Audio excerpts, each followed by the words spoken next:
और मैं पूरी जिम्मेदारी से कह रहा हूँ, मुख्यमंत्री इसके बाद चाहे मेरे ऊपर मुकदमा करा दें। 69,000 शिक्षक भर्ती में घोटाला हुआ था, मुख्यमंत्री जी ने एक्सेप्ट किया, 6800 वैकेंसी रिलीज की।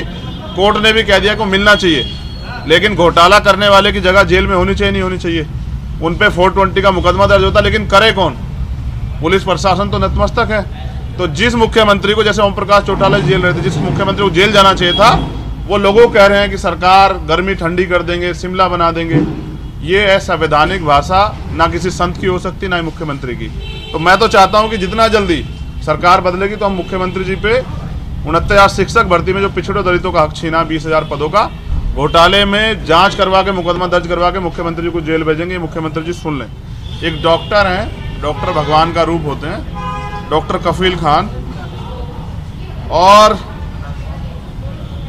अपनी खामियां छिपाने के लिए उनको इतना प्रताड़ित किया गया, झूठे मुकदमे लगा के उनको जेल में रखा गया, और महाराष्ट्र से पकड़ के एनएसए उन पर लगाई गई। फिर कोर्ट ने कह दिया कि ये इनके ऊपर जो किया जा रहा है ये गलत, ये दोषी नहीं है। उन्होंने, कोर्ट ने जो है उनको सारे आरोप खारिज कर दिए।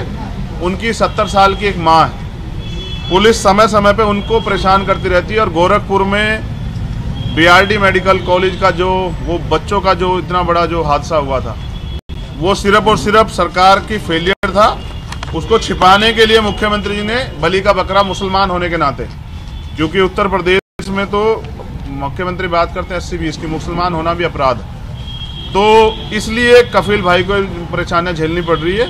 लेकिन ये एक डॉक्टर के साथ होना, ये इस बात का पैमाना है कि वो किसी भी कीमत पे अन्याय के खिलाफ जो आवाज़ उठेगी उसको दबा देना चाहते हैं। मुख्यमंत्री जी अपराध मुक्त की बात करते हैं, लेकिन गृह जनपद गोरखपुर में अगर कोई पर्यटन के लिए घूमने आए, जहाँ 2-3 हज़ार करोड़ रुपए लगा के जो पर्यटन के काम की बात चल रही है, तो यहाँ की पुलिस जो है वो होटल में घुस के कमरे में पीट के लोगों को मार देती है। और एक बड़ा उदाहरण मनीष गुप्ता जी का आपके सामने, ये है गोरखपुर की कानून व्यवस्था। एक और मामला आपकी जानकारी में, 18 दिन बाद 2 बच्चों का शव मिला, उनके परिवार के लोग कल जाम लगाए हुए थे।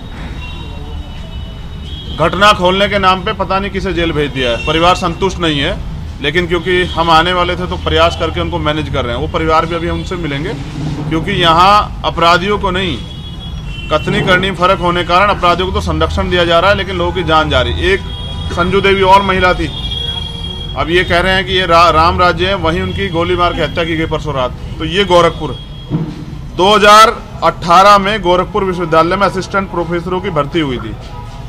और गजब की बात यह है कि मुख्यमंत्री ने सब जाति के बड़े पैमाने पर लोग वहां स्थापित करा दिए। एक लिस्ट है पूरी, और मीडिया के साथियों से पता लगा कि जो लिस्ट 2 दिन पहले रिलीज हो गई थी कि भाई ये लिस्ट हो सकती है संभावित, वही लिस्ट वहां जाति पैमाने पे थी।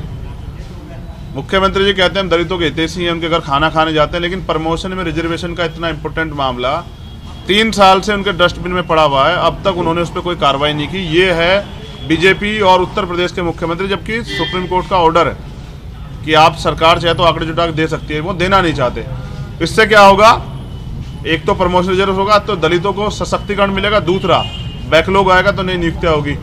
तो ये भी मुख्यमंत्री नहीं कर पा रहे। 69,000 शिक्षक भर्ती का मामला आप जानते हैं। गोरखपुर यूनिवर्सिटी में एक बच्ची थी प्रियंका भारती, मैं पिछली बार भी उनके घर आया था, उसमें 302 में मुकदमा दर्ज हुआ, कोई गिरफ्तारी नहीं हुई। बताया जाता है कि जो जिन पे मुकदमा हुआ था, जो विभागाध्यक्ष थी दिव्या रानी जी, वो मुख्यमंत्री जी के करीबी, इसलिए उन पे कोई कार्रवाई नहीं। और अभी तो खबर है कि एफआईआर लगी है। उससे भी बड़ी बात ये है कि जो SC/ST एक्ट का कंपनसेशन का पैसा, 1 पैसा उनको नहीं दिया गया, क्योंकि अधिकारियों का कहना ये है कि अगर इनको पैसे मिलेंगे तो कोर्ट जाएंगे लड़ने के लिए, और अधिकारी चाहते हैं कि वो कोर्ट ना जाए।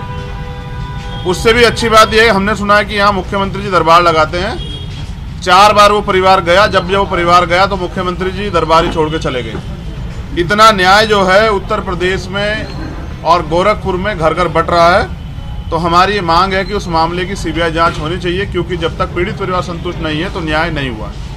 और मुझे विश्वास है कि मुख्यमंत्री जी दलितों का दर्द सुनेंगे, उस बेबस परिवार का दर्द सुनेंगे, भागने के बजाय इसमें CBI जांच के आदेश देंगे। कई मामलों में हुआ तो न्याय जो है वो आसान हुआ है। दूसरी बात है, व्यक्तिगत कारणों से 5 साल में उत्तर प्रदेश में लगभग 123 लोगों पर रासुका लगी, उनमें से एक मैं भी हूँ, जिसका दोष ये था कि वो अपने समाज के हितों की लड़ाई लड़ रहे थे। 123 में से कोर्ट ने 102 मामले खारिज कर दिए क्योंकि वो कहीं ना कहीं राजनीतिक साजिश के थ्रू लगाए गए थे। 15 लोग सिर्फ अकेले गोरखपुर में, और वो 15 लोगों में से मैक्सिमम लोग वो हैं जो मुख्यमंत्री के खिलाफ बोले।